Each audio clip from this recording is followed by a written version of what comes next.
In this building, we've continued to strive to fulfill the responsibilities of official opposition and turn a critical but constructive eye to the projects of the current government.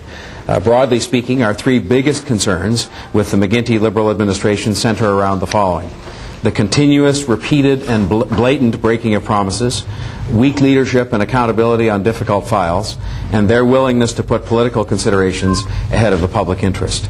I think the entire government is in need of a culture shift. I had the experience of taking responsibility for more than 4 years for a big company that a lot of people saw the same way, as being an uncaring, kind of unfeeling thing where they'd read you their policy before they'd actually listen to your concern. And I had to try over a 4-year period to change that, and it involves changing the entire culture of the organization to say what you're going to do is actually listen to what people have to say first, think about how your regulations and policies are going to impact on them before you implement them. I think this government is making things much, much worse.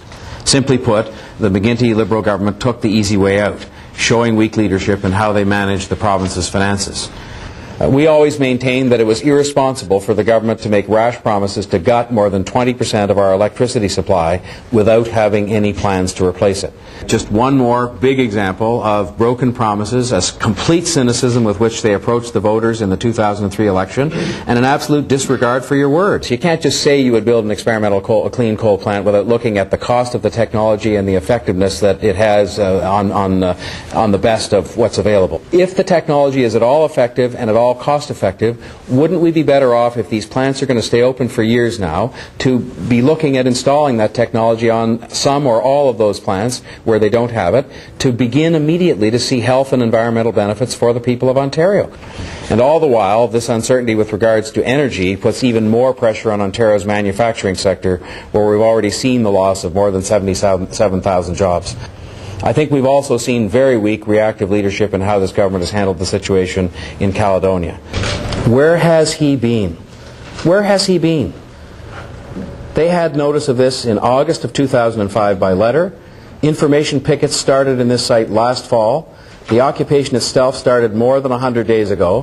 Where has he been? This is the weak leadership I'm talking about.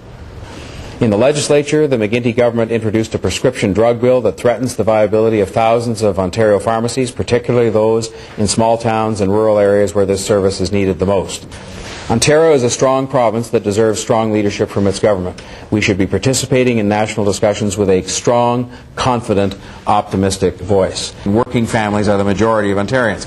People who either run a farm or a small business or go to work in a big company or work in the government for that matter. And I think they're the people who are, I just think, feel that they're working harder, falling further behind, and nobody's really listening to them. Our caucus will continue to fulfill our responsibilities to hold this government accountable for its promise-breaking, its weak leadership, its lack of accountability, and its willingness to put politics ahead of the public interest.